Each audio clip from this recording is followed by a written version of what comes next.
Bonjour à tous et à toutes, j'espère que vous allez tous bien et que tout se passe bien chez vous. Et nous nous retrouvons encore une fois pour mes fameuses vidéos qui célèbrent les 7 ans de ma chaîne YouTube. Donc nous arrivons à la 4e vidéo, donc à la 4e partie de ces vidéos qui seront donc des tops que je ferai sur mes films préférés, donc les top 10 des années passées où ma chaîne n'était pas encore créée. Donc on a fait 2018, 2016, 2017, j'avais déjà fait dans d'autres vidéos, 2015, 2014, et donc cette année, cette fois, on va faire mon top de mes films préférés de l'année 2013. Et après, il y en aura encore 3 à faire, hein, donc 2010, 2011, 2012. Et peut-être même que j'en ferai aussi pour les autres années, hein, qui sait, hein, tant qu'à faire. On n'est pas, je suis pas obligé de m'arrêter à 2010, hein, j'ai vu quand même d'autres films avant, donc on verra. Mais ça fera quand même beaucoup de vidéos, c'est pour ça que ça prend du temps. Mais doucement, tu vois, doucement, mais sûrement, on y arrive, on va tous les faire, tu vois, même si ça fait plus d'1 an et demi que les 7 ans de la scène, que les 7 ans de la chaîne ont commencé. On continue quand même à sortir les vidéos. D'habitude, je sors une vidéo pour célébrer une nouvelle année de la chaîne. Il n'y a que pour les 5 ans où j'avais fait 5 ou 6 vidéos pour My Little Pony, donc pour parler de My Little Pony, mais j'avais pu toutes les faire assez facilement et assez rapidement puisque j'avais rien à faire à l'époque, parce que on était en 2020, on était en 2021, donc 2021, le cinéma était fermé, il n'y avait pas de critique à faire, les réactions de My Little Pony, il n'y en avait pas puisque les films, enfin la série était pas encore sortie, donc du coup j'avais vraiment le champ libre, alors que là, il y a les réactions Brony à faire, j'avais plein de critiques aussi à faire pendant le mois de février, j'ai aussi une autre vidéo à faire, donc encore une fois, je rame un peu parce que j'ai beaucoup de trucs à faire, mais je prends quand même le temps de le faire et ça me fait plaisir de le faire, donc on y arrive, on va y arriver. Et donc, on va sans plus attendre, on va tout de suite commencer par le numéro 10.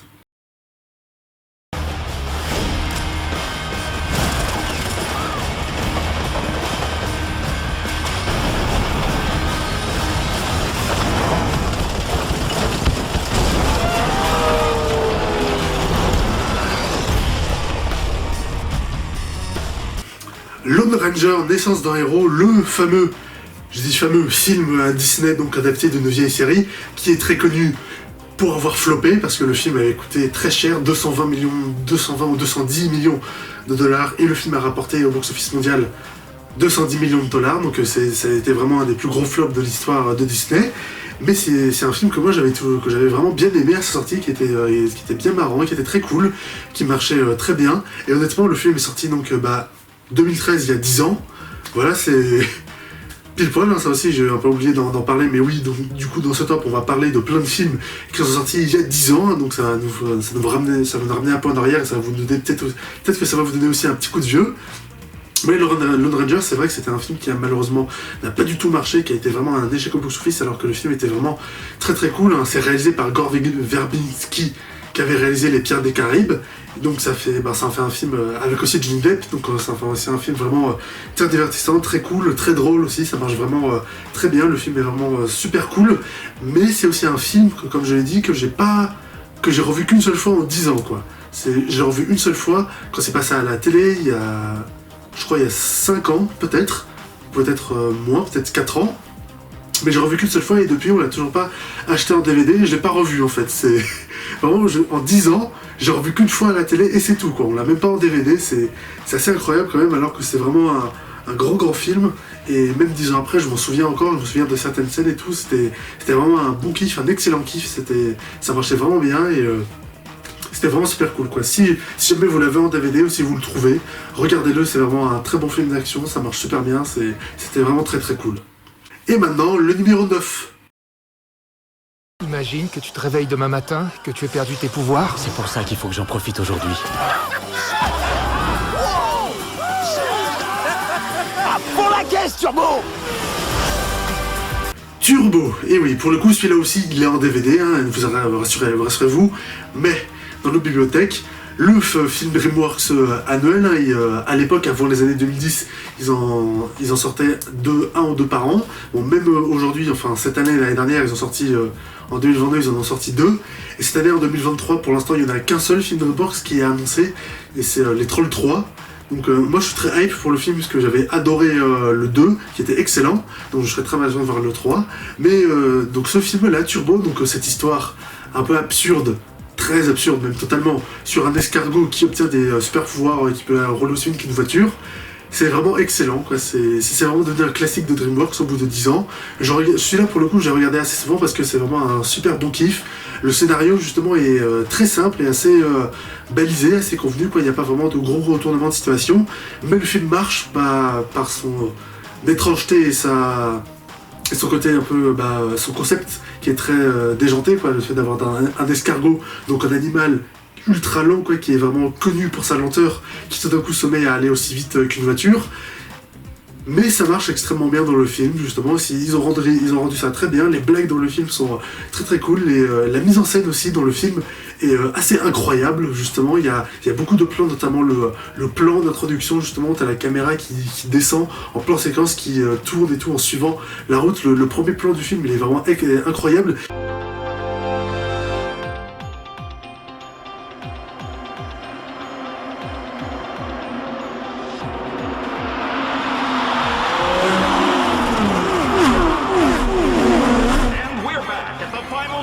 Et la musique aussi du film est très marquante, m'a beaucoup marqué, j'ai beaucoup retenu.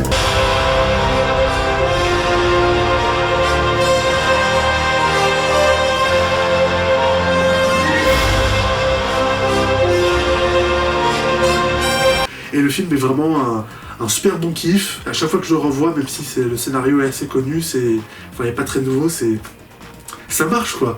Oui, le scénario, on l'a déjà vu plein de fois avant, mais ça marche, quoi, et ça marche d'autant plus que du coup ça aide à faire passer tout le concept très étrange, et le concept très étrange, justement, rend aussi ce film assez unique, malgré son scénario très balisé, et aussi l'humour et l'émotion dans le film marchent quand même plutôt bien, et c'est vraiment un film que je revois assez souvent, qui était vraiment très cool, quoi. Pour le coup, Turbo, ça aussi c'est un des films de DreamWorks qui aurait mérité une suite, mais en fait, je crois qu'il y a quasiment tous les films de DreamWorks qui auraient mérité une suite, hein, les 5 légendes, Megamind, Monstres contre Aliens, tous les films de DreamWorks auraient tous mérité une suite. C'est bon.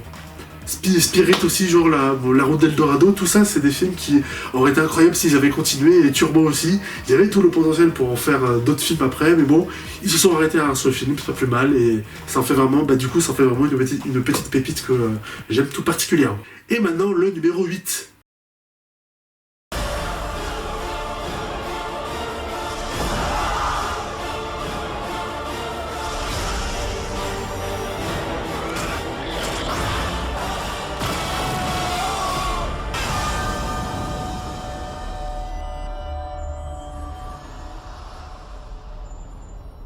Le monde fantastique d'Oz, qui lui non plus n'est pas en DVD, il sera là, je le trouverai bientôt et on l'aura bientôt. Lui, pour le coup, c'est un film aussi qui est sorti il y a 10 ans, que j'ai vu un peu plus de fois que Lone Ranger. J'ai revu deux fois depuis la sortie, quoi. Donc ça fait quand même 2 fois plus que Lone Ranger, quoi. Et je me souviens encore, le Monde Fantastique d'Oz, c'est vraiment, c'est un film qui est censé être un préquel au Magicien d'Oz, et donc c'est un film qui est quand même assez incroyable. Je me souviens, je l'ai vu en 3D, et le film était vraiment ultra kiffant, super cool. La mise en scène, les décors, l'histoire, les effets spéciaux, tout ça, ça marche ultra bien. Mais ce que j'aime surtout, c'est l'émotion qu'il y a dans le film, c'est l'univers qu'il traverse, où justement on nous montre les origines de cet univers, quoi. C'est vraiment super cool. Et aussi toute la fin, justement, où il y a Oz, justement, qui arrive à battre les sorcières, donc qui maîtrise de la vraie magie avec de la fausse magie, à savoir le cinéma et des trucs d'artifice et tout. Je me souviens encore quand j'ai vu cette scène, je me souviens, j'avais 13 ans, j'étais un peu jeune, mais même encore aujourd'hui, quand je revois ce film et que je revois la scène finale, c'est vraiment, je suis super content, j'ai la banane, j'ai le sourire, en fait, rien que de voir cette scène finale, quoi, parce que je trouve ultra classe, ultra cool, c'est vraiment génial, quoi. Moi j'aime beaucoup ce final, et j'aime beaucoup aussi le film en général. C'est vraiment un très bon film que je devrais revoir plus souvent si on l'avait acheté en DVD, et je l'aurais un jour. Et maintenant, le numéro 7. Je vais détruire la forêt, mais je ne le ferai qu'une fois, alors tâchez d'être attentifs.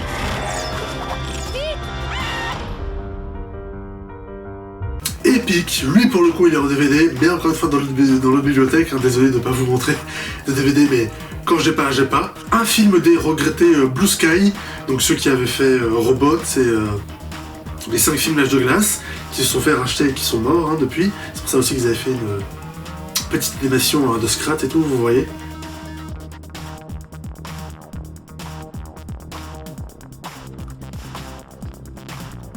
Mais ils avaient fait aussi d'autres films très cool comme Rio, mais aussi comme Epic.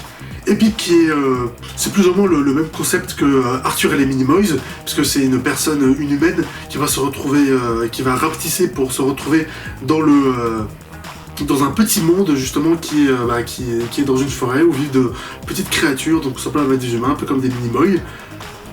Sauf que même si j'aime beaucoup Arthur et les Minimoys, les 3 films, faut avouer quand même que ce film-là, Epic, ils ont fait du lourd, quoi. C'est vraiment super cool, quoi. C'est vraiment le monde, l'univers qui présente, il est incroyable. La mythologie qui présente aussi, c'est vraiment super cool. Le monde qui présente et comment il explore aussi, c'est assez génial. C'est vraiment très très cool. La mise en scène aussi, toute la scène qui est comme par exemple ils vont dans le royaume des méchants, quoi, qui est une espèce d'univers vraiment pourri, quoi, de la souche d'arbre, qui est vraiment un peu comme Arthur et les Minimoys. Mais là quand même, faut avouer que dans ce film là, par la mise en scène et aussi la qualité de l'animation qui est excellente, ça rend vraiment beaucoup plus classe dans ce film.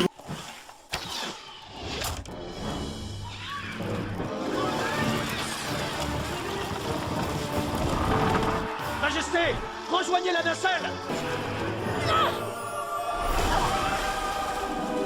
Notamment aussi, il y a la scène finale, la bataille finale, où t'as toute la nuée de chauves-souris qui arrivent et qui les attaquent et tout, et tu vois vraiment, ils ont vraiment animé toutes les chauves-souris et tout pour vraiment rendre ça bien, tu vois, c'est quand même assez, c'est quand même des scènes de bataille assez incroyables, quoi. Même mon père, qui a plus de 70 ans, même lui, quand il a vu cette scène, il a été assez impressionné, et c'est vrai que tout le film, notamment l'animation, est assez impressionnant, la mise en scène est très cool, les environnements sont très cool, et les scènes d'action aussi sont très dynamiques, très bien rendues par la mise en scène qui est assez dynamique aussi, qui rend tout très bien. Donc c'est vraiment un excellent film des studios Blue Sky. C'est peut-être un de leurs meilleurs avec les films L'Âge de glace, même s'il est moins connu, il a eu un beaucoup de succès quand même, mais le film est quand même très très cool et ça marchait vraiment très bien. Et maintenant le numéro 6. Le kung-fu, 2 mots. Horizontal, vertical. Celui qui le maîtrise restera seul debout. Tu ne crois pas ? Oui, je l'ai. Pour le coup, celui-là, il est ici, je l'ai bien ici, hein, oui, et c'est vrai, c'est pas non plus... Enfin, j'aime bien tous les films d'action et tout, kung-fu, tout ça, mais celui-là, c'est pas non plus le truc ultra orienté action et tout, c'est vraiment pour raconter l'histoire du maître de Bruce Lee, je crois, si je me souviens bien. C'est ça, c'est Ip Man, tout simplement, donc c'est celui avec lequel... C'est le même personnage avec lequel ils ont fait 4 films avec... Donnie Yuen qui sont sortis récemment, mais celui-là The Grandmaster c'était sorti en 2013 par Wong Kar-wai, et c'est vrai que le film, même si c'est pas mon genre, c'est vraiment assez exceptionnel, quoi. Toutes les scènes d'action évidemment de Kung Fu sont vraiment magistrales, très bien filmées, très bien rendues, c'est vraiment super cool, ça rend vraiment très bien. Toute l'histoire aussi, le parcours du personnage justement de Iman et de la femme aussi qui va rencontrer, donc jouée par Zi Zhang, elle, qui va rencontrer à un moment où on va suivre aussi son parcours à elle. C'est vrai que tout le film était vraiment super cool, tout était vraiment très bien rendu. Moi perso j'étais vraiment beaucoup impressionné par le film, j'ai vraiment beaucoup aimé, et c'est vrai c'était vraiment super cool, c'était vraiment très très cool comme film, quoi. J'ai vraiment adoré ça. Et maintenant le numéro 5.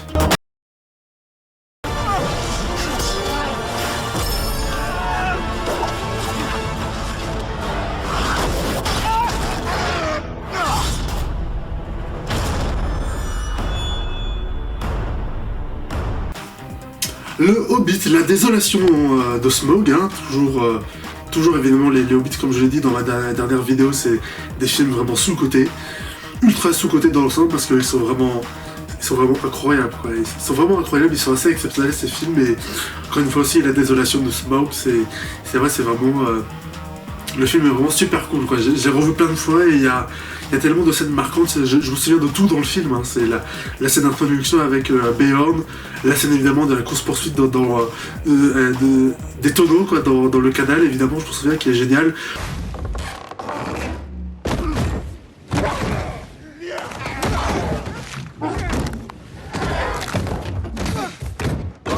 toute la scène aussi où ils sont perdus dans la forêt noire et tout, qui respirent les vapeurs et tout, et qui se mettent à délirer et tout. Il y a des très bonnes idées de mise en scène et tout. Toute la scène aussi dans Erebor, quoi, avec Bilbo quand il parle avec le dragon. Cette scène aussi, là aussi, elle est géniale.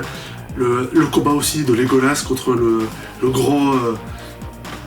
j'ai oublié comment il s'appelle Bolg, le fils de Azog et tout. Le combat dure, je crois, il a duré moins de 2 minutes, mais il est vraiment ultra violent. En plus, il n'y a pas de musique à ce moment-là.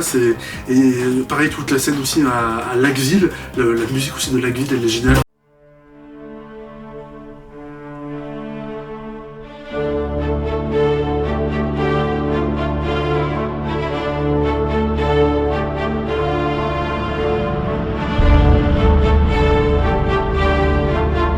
Mais encore une fois, c'est incroyable ce film. Il y a tellement de scènes qui me restent en tête. La musique, elle est super cool. Il y a tout qui est super bien et génial dans ce film. Mais vraiment, revoyez le Hobbit, redonnez-lui une chance. Pour ceux qui l'aiment pas, moi j'adore les 3 films. Je suis super fan des films et je les trouve incroyables. Et ça faisait vraiment partie de mon top de mes films préférés de 2013, quoi. Ça, c'est sans aucun doute. Et maintenant, on passe au numéro 4. Peut-être un peu, si. Je le crois pas.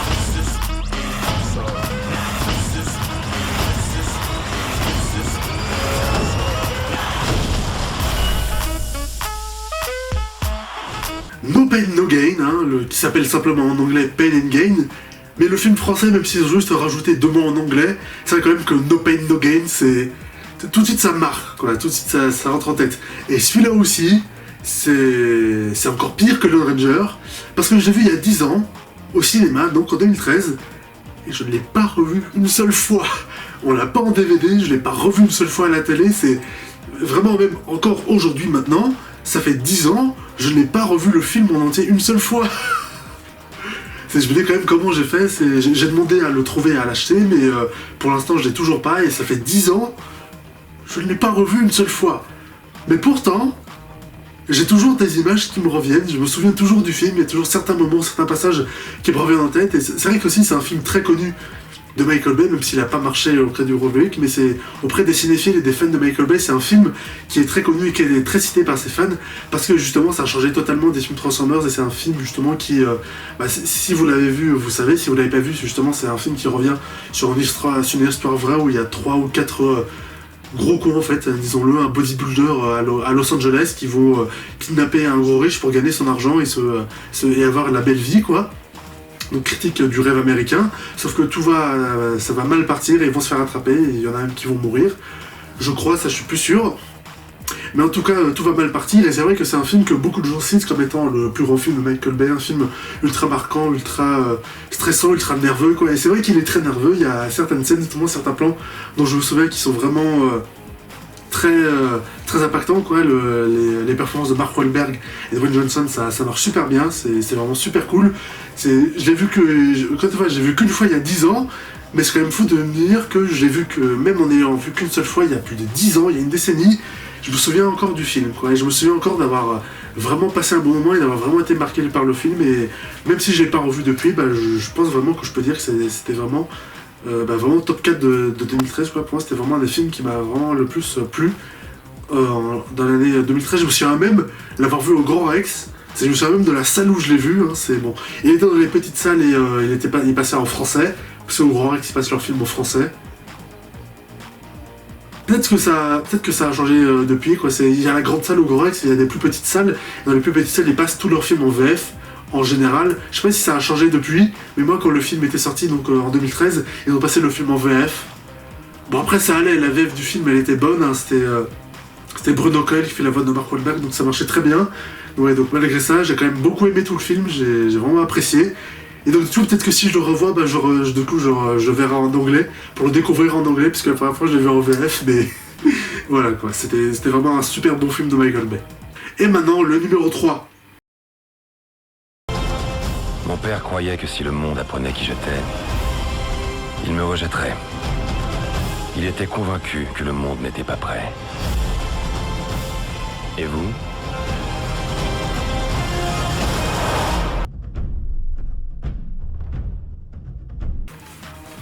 Man of Steel. Je sais, on est en 2023, ce film est sorti il y a 10 ans, le début le premier film qui voulait lancer un nouvel univers cinématographique autour des super-héros d'ici est sorti en 2013, il y a 10 ans, et c'est tellement triste de parler de ce film maintenant, quoi, dans l'actualité, parce que c'est, pour ceux qui ne sont toujours pas au courant, après la sortie de Black Adam, qui a été un échec, il y a eu des nouveaux patrons qui ont été engagés pour gérer tous les films de l'univers d'ici, les films, les séries, les jeux vidéo. Ces personnes, c'est James Gunn et Peter Safran, et ces deux personnes ont donc annoncé que l'univers d'ici, donc tous les films d'ici qu'on a eu depuis celui-là en 2013, l'univers allait être rebooté cette année à partir du film Flashpoint, et qu'après il partirait sur un nouvel univers avec des nouveaux personnages pour lancer une nouvelle saga autour des personnages d'ici. Donc ça fait encore plus mal de parler de ce film et de le revoir, sachant que c'est un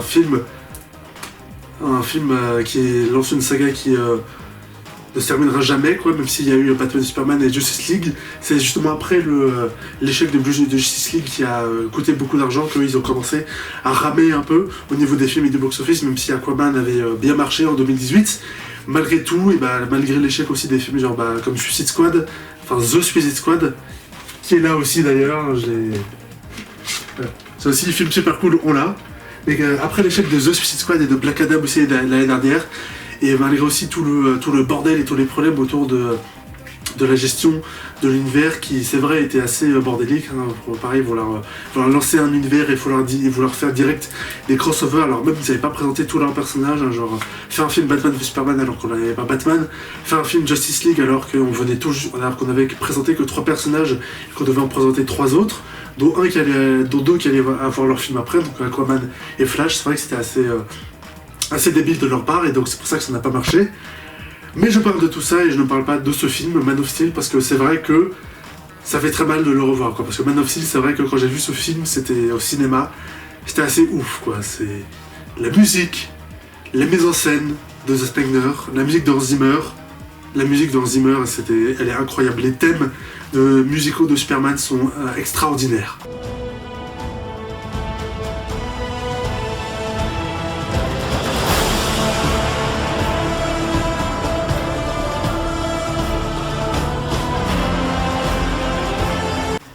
En termes de spectacle aussi, le film est assez exceptionnel, quoi. Vraiment, dans ce film, il y a parmi les plus grandes scènes d'action que j'ai jamais vues au cinéma. Les scènes d'action les plus dingues et les plus spectaculaires, quoi. Vraiment, c'est assez exceptionnel.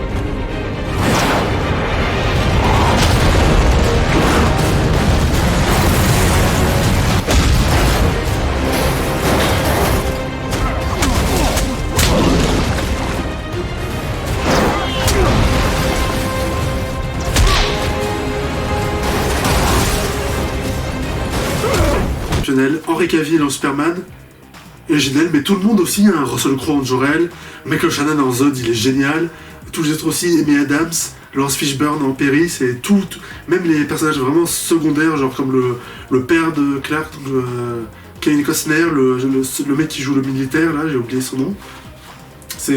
Tout est super bien, et tout le film aussi est très très bien géré en termes d'émotion, de drame, d'humour aussi pour les quelques touches d'humour, de mise en scène aussi et de tension aussi pour créer la tension aussi. Je me souviendrai toujours de cette montée en tension qu'on a des scènes d'action jusqu'au grand final, justement où t'as Zod qui est détritus avec le combat contre Superman qui est incroyable, qui est dingue, mais ça fait mal aujourd'hui de revoir ce film en se disant que on n'aura jamais la suite et on verra jamais la fin de tout cet univers. Mais le film est quand même sorti il y a 10 ans, et le temps va passer, on va s'y faire, et le film sera toujours là, il sera toujours excellent, on pourra toujours le revoir, même si, faudra passer à autre chose, quoi. Parce qu'il faut quand même se dire que le prochain Superman qui sera annoncé, c'est Superman Legacy, qui va sortir en 2025, donc en 2025, 8 ans après la dernière apparition de Henry Cavill au cinéma, quoi, puisqu'il est apparu aussi dans la Justice League, enfin dans la Snyder Cut, qui est sorti en 2021, mais c'était sûrement sur HBO Max. Il est aussi apparu dans Black Adam, mais c'était vraiment juste pour un caméo. Donc là, ils vont faire un nouveau film Superman 8 ans après sa dernière grosse apparition dans Justice League. Ce qui était à peu près aussi le temps qu'il y a eu avec la sortie de Man of Steel, parce que Man of Steel est sorti en 2013, et il est sorti 6 ans après le dernier film Superman, Superman Returns, qui avait été aussi un échec et qui n'a pas plu beaucoup de gens, même si le film était très cool. Donc vraiment, c'est pas la première fois justement qu'on sort un nouveau film Superman, qu'on reboot l'univers très peu de temps après un autre Superman, quoi. Donc je sais que ça va beaucoup choquer de gens, puisqu'ils seront très attachés aussi à l'ancien Superman, mais c'était pareil aussi pour Man of Steel avec Henry Cavill. C'est après le Superman Returns, il y avait beaucoup de gens qui étaient encore attachés à l'ancien Superman, à l'ancienne version de Superman avec les premiers films aussi de Richard Donner, et qui donc étaient qui n'avaient pas du tout aimé la nouvelle version avec celle qui a été faite par Zack Snyder. Mais après, le temps a passé, parce que forcément ça fait 10 ans, et donc au final, les gens, il y a beaucoup de gens sur Internet qui aiment maintenant se branler dessus et dire que ça reste maintenant l'un des meilleurs films Superman. Donc ça va être pareil avec le nouveau Superman. Hein. Tout le monde, il y a beaucoup de gens qui vont pas aimer, parce qu'ils sont encore toujours dans l'appréciation de ce film-là. Mais après, le temps va passer, et tout le monde dira que sans doute que le futur film Superman va être aussi très bien, quoi. Et même si je peux être un peu condescendant en disant les gens se branlent dessus, quoi, c'est vrai, c'est un peu ça, quoi. Parce que moi, le film, j'ai adoré dès sa sortie. Mais à sa sortie en 2013, il y a 10 ans, le film n'était pas du tout populaire, notamment auprès des geeks et des fans de Superman, quoi, qui n'aimaient pas Zack Snyder et qui n'aimaient pas aussi la tournure très sombre qu'après le film, quoi. Donc c'est seulement après où il y a eu un tournure à 180 degrés où tout le monde s'est dit ah non, au final Man of Steel, le Batman de Superman, c'est les plus gros films de tous les temps, quoi. Alors que il y a 10 ans, quand les films sont sortis, ils étaient très critiqués, hein, très très critiqués. Il y avait même des youtubeurs qui devaient faire des tops pour défendre les films, hein. Pour vous dire, c'est des mecs qui faisaient des vidéos entières pour répondre un peu aux critiques et défendre le film parce qu'il était très, très critiqué et décrié, quoi. Donc les films n'ont pas toujours été appréciés, hein, pensez-y. Mais moi ça reste toujours un film que je surkiffe. Voilà.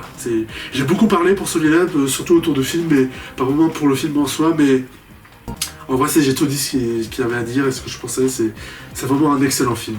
Un excellent film Superman. C'est mon film Superman préféré. Et maintenant passons au numéro 2.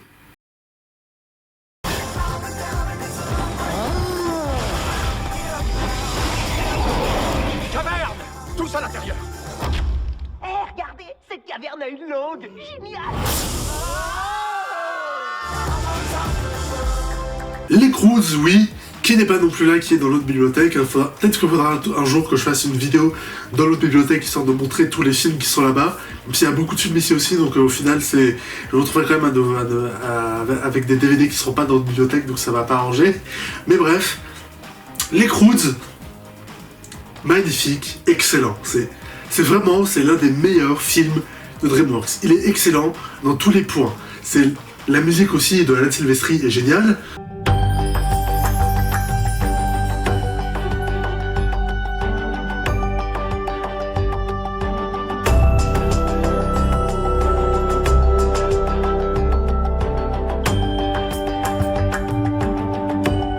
L'humour est très drôle, ça marche très bien. Le film aussi est vraiment fantastique sur tous les points. La mise en scène est ultra cool. Les thèmes, les évolutions de personnages, tout ça marche très bien. L'univers aussi qu'ils ont créé est vraiment ultra cool, quoi. C'est un univers préhistorique, mais très fantaisiste, quoi, avec les plantes, les environnements, avec les animaux aussi. C'est très créatif, notamment au niveau de la faune et de la flore. C'est parfois même avec les animaux très délirants qu'ils ont inventés. Ça fait penser un peu à One Piece à certains moments. J'avais dit aussi dans ma critique de la suite, qui reprend ça aussi, la suite qui est pas mal. J'en avais fait une critique si vous voulez voir. Mais honnêtement, ce film-là, Les Croods, c'est un de mes films préférés tout court, quoi. Vraiment, je l'adore, il est super cool. J'adore toutes les thématiques qu'il y a autour.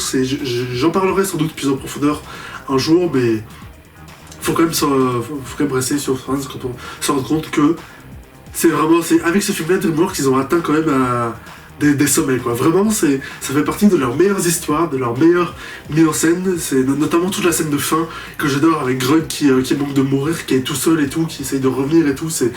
Toute cette scène, elle est extraordinaire, moi, elle me donne des frissons. Le film, il est vraiment génial, quoi. Humour, émotion, mise en scène, histoire, thème, tout est vraiment assez fantastique dans ce film. Il est génial, quoi. Il est juste en dessous de Dragon 2, pour vous dire. Hein. Pour moi, Dragon 2, c'est vraiment le meilleur film de DreamWorks, le plus grand film DreamWorks. Et Les Croods, il est en deuxième, mais il est tout aussi bien, quoi. Pour moi, c'est vraiment un chef-d'œuvre du cinéma, quoi. C'est vraiment excellent. Je le surkiffe, quoi. Je l'adore. Ça fait vraiment partie de mes films préférés. À chaque fois que je le vois, je suis vraiment marqué, je connais par cœur, et je me souviens encore de la séance de cinéma où je suis allé le voir, qui m'avait vraiment marqué par tous les points, quoi. C'était vraiment ultra cool. Non, vraiment, ce film, pour moi, il est inoubliable, quoi. C'est vraiment un des meilleurs que j'ai jamais vu de toute ma vie, c'est magnifique. Et maintenant, le numéro 1, mon film préféré de 2013.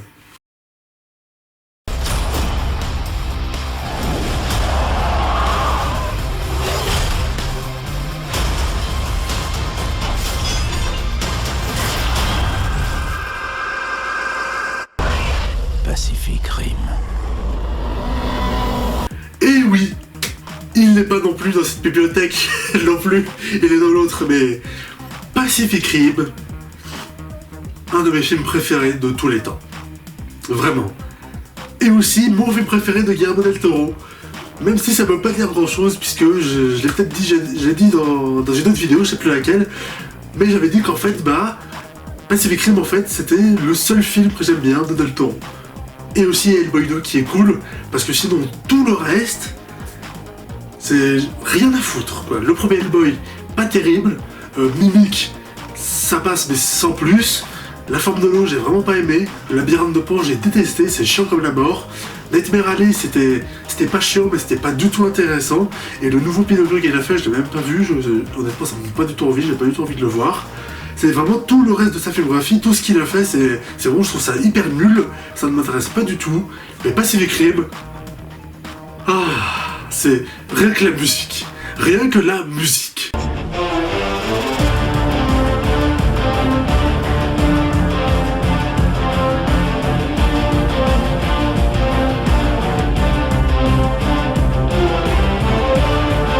Et tout est génial dans ce film, c'est les personnages, la mise en scène, l'histoire, l'émotion, l'humour aussi, ironiquement, je vais pas avoir 36 000 trucs à dire parce que c'est un film que j'aime tellement, il est tellement génial, si je continue à parler, le seul truc que je veux dire, c'est génial, en mettant plein d'adjectifs à la suite, c'était magnifique. C'était magnifique. Et la suite, Pacific Rim Uprising,